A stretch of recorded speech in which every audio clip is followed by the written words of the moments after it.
Kabbalistic Insight and Symptomatology, an Integration. In this video, I'm going to offer a new integration between the insights of the Kabbalah, that's the book of Jewish mysticism, and psychological symptomatology. Okay? Now, I myself am not a Kabbalist. I am a psychotherapist, and so I know something about symptoms and syndromes and how to address them in therapy. And when I was exposed to the Kabbalah, and particularly its symbol system, the Tree of Life, which is a basically chart that plots different elements of being, known as Sephiroth. These were considered to be different elements of being in the earlier Kabbalah, and more recently, they're seen by some Kabbalists to also be reflected in human character. Okay, so they're elements of being and elements of human character. They consist of basically 10 different elements. Okay, and I would consider this work to be, broadly speaking, in the domain of psychology. We have to remember the word psychology consists of two roots, psyche and logos. Psyche meaning the soul, and logos meaning basically the study of, or something like that. Okay, one of my favorite definitions of logos is articulation. So we could think of psychology as the articulation of the soul. I like that definition. In any event, so the Kabbalah presents this chart of different elements of being, which then later is seen to be reflected in human character as well. And of course, clinical psychologists have studied human character and noted a variety of symptoms or syndromes. We could say about a dozen of them, classic syndromes, okay? So when I encountered the Kabbalah, I looked to see if I could correlate the basic classic syndromes of clinical psychology with the different elements of the Tree of Life glyph. And I found that I could, okay, very nicely. And I found in the last couple of years that this has offered really quite a bit of insight for me and has facilitated me understanding the different elements of human character and the symptoms that can arise with respect to these different elements, okay? So in this video, I'm just giving you kind of a brief introduction to this integration. For those of you who are not familiar with the Kabbalah or the Sephiroth, there's basically 10 of them. Okay, it starts at the top with Kether, which is considered to be kind of the creative fountainhead of being. Okay, Kether then emanates Chokmah, which is considered to be the force aspect of being. Then you get Bina, which represents form, okay? And then you have Chesed, which is love. You have Gebura, which is strength or severity, okay? You then have Tifereth, beauty.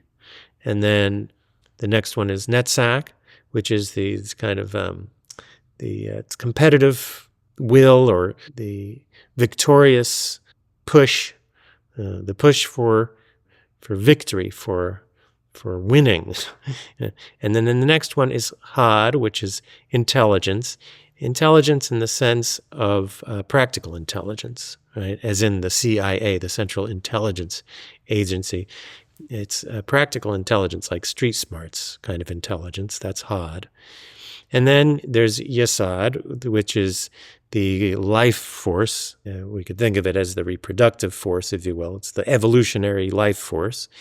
And then finally, you get Malkuth, which is the physical world, the material world that we live in and that we experience on a sensory perceptual level. Okay, so that's these 10 different emanations, right?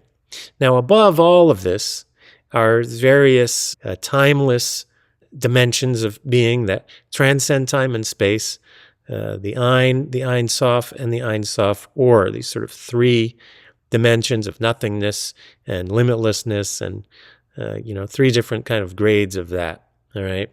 But that kind of gives you the picture. And then, of course, when we think in terms of human character, we could think of Kether as having to do with creativity or inventiveness, with Chokmah as having to do with the action orientation, behavior, wisdom. We can think of Bina as having to do with understanding, okay? Chesed, obviously, with love. Gebura with strength or accountability. Tifereth with beauty, playfulness, interest in the arts, and so on. We can think of Netzach as relating to performance and competence, Had as relating to intelligence, Yesod as relating to sexuality, is relating to inspired assertion, okay? And then Malkuth as relating to the physical and objectivity, okay? Up at the top with the Ein and the Ein Sof and the Ein Sof 4. So we can think of that as the human capacity for transcendence, okay, or adaptability, if you prefer, all right? Now, the classic syndromes in clinical psychology, like I said, we could think there's about 10 or 11 or 12 of them, depending on kind of how you divide it up. You've got, obviously, depression. You have anxiety, which can show up in a few different ways, but classically speaking, there's hysteria. We don't really use that term so much anymore, but it has to do with separation anxiety, really. You have paranoia. You have narcissism, which is really about self-inadequacy as far as symptoms go. No one comes into therapy and complains, I'm suffering from narcissism. Okay, narcissism is like a kind of defense mechanism against feelings of self-inadequacy. So that's really the central issue there. Okay, you have what's known as masochism, okay, another kind of misleading term. Masochism is about negativity, bitterness, envy, resentment, self-loathing, these sorts of things. So I generally think of it as negativity. Okay, you have what used to be called manic depression, a manic sensibility. Once again, the terminology is a little bit suboptimal because mania is, generally speaking, a defense mechanism against the bad feelings that are in there, which I think of generally as like heartbreak or love sickness, these kinds of things. So I think of it as heartbreak. But the classic would be manic depression. More recently, let's call that bipolar disorder, okay, which is not an area of expertise of mine, but that mania can show up in a kind of mild form in a conventional therapist's office in the form of what we call hypomania. That means a little bit of mania. And often under that, you'll find issues of heartbreak, okay?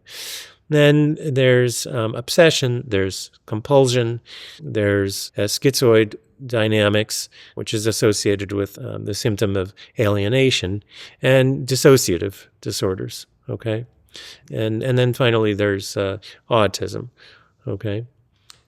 And so these are the classic syndromes, and it turns out that that's correlate really very nicely with these Sephiroth, okay?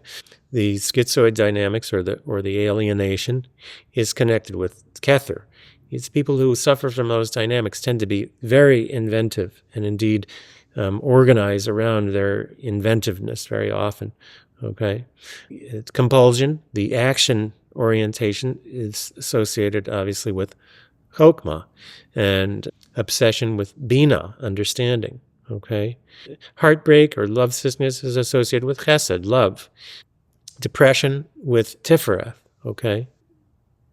Negativity or masochism is associated with Gebura, okay, the strength factor, and self-inadequacy with its competence or performance, Sephiroth, that being Netzach, okay?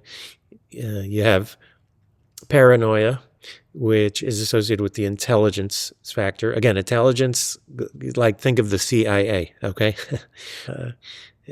Likely to be inducing of paranoia. That's Had. And then Yesod would be, again, what used to be, it's called hysteria, but I would refer to it as separation anxiety. Okay, there's all sorts of issues around the term hysteria, which are not really essentially relevant to what that ailment is about. Okay, it's about separation anxiety. And then finally, autism relates to Malkuth. Okay, and we could say the dissociative disorders relate to the transcendent dimensions, the Ein, the Ein Sof, the Ein Sof Or. Okay. Now that just leaves one kind of classic syndrome, which would be psychopathy, which is something that I know very little about. Perhaps because psychopathy is not known to come to psychotherapy. Okay. So I don't have a lot of experience with it. I don't know where that might fit. But this integration, like I say, I have found it, very helpful. Now, the thing about these Sephiroth is it's really a chart plotting these different elements of being or human character. And the way the chart works is the higher it is to the top, the more this is oriented around etheric qualities of being or human nature. So more mind-oriented, more consciousness-oriented. The lower it is to the bottom, the more it's oriented around the body's physicality, okay? And then the left-right axis has to do with the left pillar. What you see as on the left is the severity pillar, okay? And is considered to be more oriented around like reception, it's the receiving faculties. Whereas the right pillar is it's considered the mercy pillar. It's the more kind of benevolent, positive pillar, and is oriented around the more expressive capacities. Okay, the middle pillar is balanced between those two.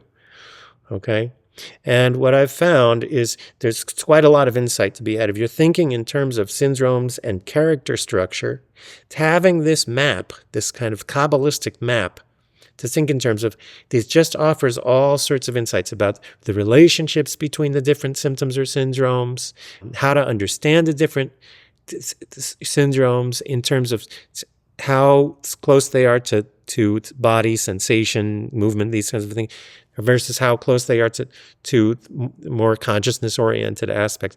There's just lots of different insight to be had here. And of course, if you're interested in psychology, you can kind of get into Kabbalistic literature, which I haven't gotten into very much. Okay, but it can be very interesting and give a way to understand it better. Whereas if you're interested in the Kabbalistic literature with a view to personal development or development of your consciousness, understanding how different symptoms that you might have from time to time, I think most humans probably experience these sorts of things at least from time to time, and at least in a mild form, can offer greater insight into the Kabbalistic insights or wisdom, to know how they can show up in the day-to-day psychologically. Okay? All right, so I hope you find this material interesting. If you do, a couple things. Let me know by clicking like or making a comment or subscribing to my channel. It helps me know what people are interested in. And if you're really interested, you can head over to my website, adrianlaurie.com. And if you give me your email address so I can mark it to you, I will send you a free document called Symptomatology and Character Structure, a Practical Guide. And it kind of has the application of this integration that I've presented in this video. And I think you'll find it really interesting. Okay, well, thanks for watching, and I'll be back with more soon.